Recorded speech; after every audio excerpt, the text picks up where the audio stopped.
Hello, I'm Don Mitchell. Welcome back to Business Basics. I continue with part four of Fast Start Directions for how to create really an awesome business, a business that will grow the market 20 times faster, that will have 96% lower cost per unit, and 96% lower needs for investment per offering, both for you, your business, and for your stakeholders. So let's continue to look at the next topic, which is to start adding customers. We may begin, as always, by quoting from the Bible. In this case, the book of Leviticus, chapter 25, verse 14 in the New King James Version. And if you sell anything to your neighbor, or buy from your neighbor's hand, you shall not oppress one another. There's nothing quite like having a customer to help you find ways to expand the market, to usefully slash operating costs, and locate beneficial ways to avoid investments that you deem to be absolutely necessary. I have often seen my students make such improvements after understanding what paying customers are willing to pay for. Consider the fireman who collected and repaired old fire trucks. His wife gave him an ultimatum: make a business out of those fire trucks or get rid of them. When he arrived in class, the fireman was sure that kids' birthday parties were going to be a big market, but he wasn't doing much business. I told each student to find a new customer and to report what had been learned from the customer at the next week's class. After being turned down by everyone he spoke to during the following week, the frustrated fireman wandered into an after-hours bar for the first time late one night before the next class and asked if anyone wanted to rent a fire truck. The bar's owners quickly agreed to rent the fire truck for a parade, realizing that the old fire truck would attract attention at low cost. During the parade, lots of kids also saw the fire truck, liked what they saw, and some of their parents saw flyers passed out by his colleagues and booked birthday parties. The fireman now attends any parade he can to see who is involved and to tell watchers about his fire trucks. A great new way of promoting his business was born, and I regularly see one of his fire trucks transporting happy youngsters around town. My students usually find it harder to gain a customer than they think it will be. In the large majority of cases, they realize that there isn't going to be a very big demand for what they believe should be their offering.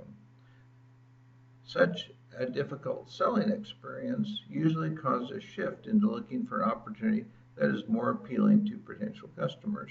In other cases, a new entrepreneur might find that there's virtually unlimited demand for a product or service, but serving the strong demand is unpleasant. In such a case, effective entrepreneurs will immediately change business models to get rid of the unpleasant aspects and will go on to make great successes. On the cost side, I often run into people starting businesses who plan to spend a lot more money than they can afford. Such big spenders always have some excuse for why such spending is justified.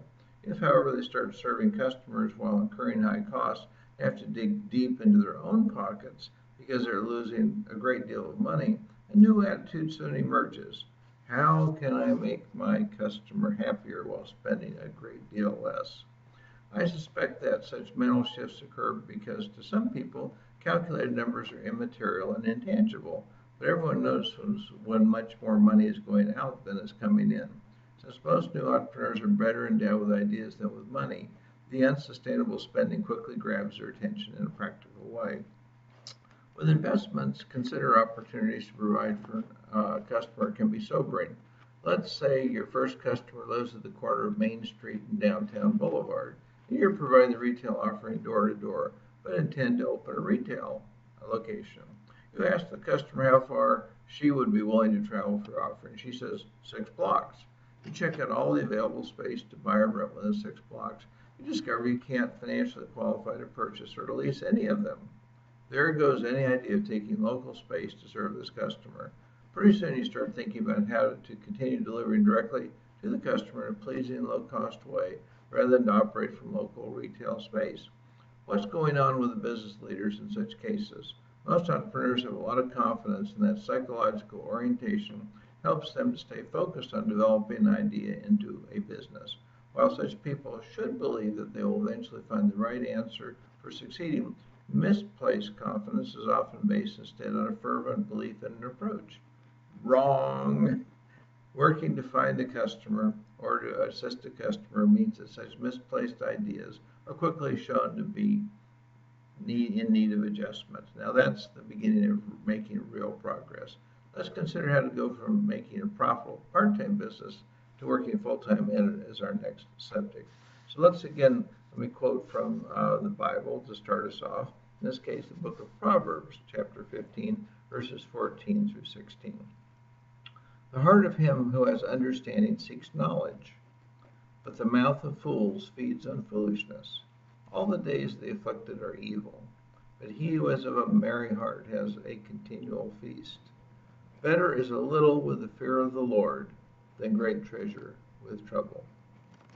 Leaving a job they dislike is the main reason for many people to start or to expand a business. Since job dissatisfaction is increasingly common, the number of full-time businesses should be much higher. Why don't tens of millions more entrepreneurs make it beyond operating part-time businesses? Well, it's typically not because the entrepreneurs would like to have more customers and greater income.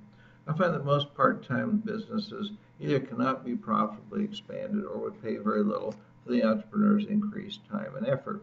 When such limitations occur, part-time entrepreneurs with full-time jobs become stuck in an unfortunate situation. They cannot find any way to properly expand the business they've been developing. They have little time left to work on finding something better. In such a situation, many people will persist with what they've been doing for many years before doing anything different. How can more people avoid being stuck in an unattractive job while operating a part-time business and cannot profitably expand? Well, before starting a part-time business, spell out the economics of making the switch from part-time to full-time operations. In the majority of cases, there is good news. With business model adjustments and improvements, almost all part-time businesses can become attractive to full-time ones.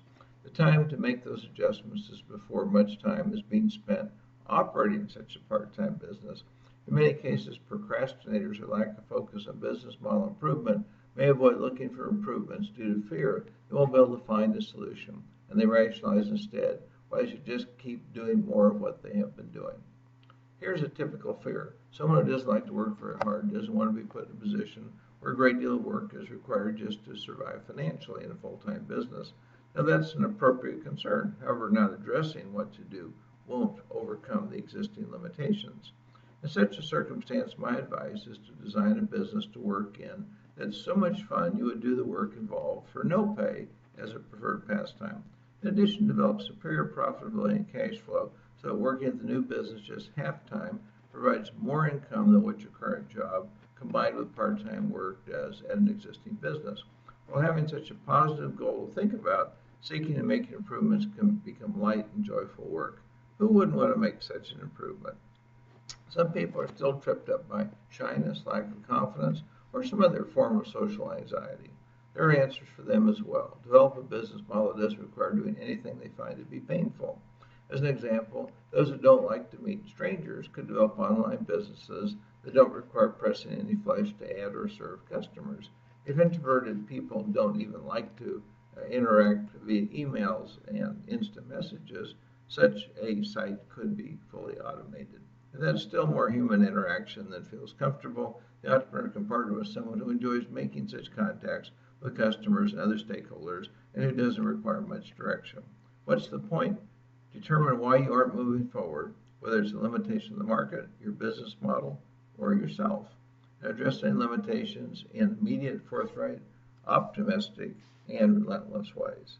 So I hope this advice has been helpful to you, and I look forward to speaking to you again soon as I finish up in the next video the Fast Start Directions for Business Basics. But in the meantime, may God bless you, your family, and all you do in the name of Jesus. Goodbye for now.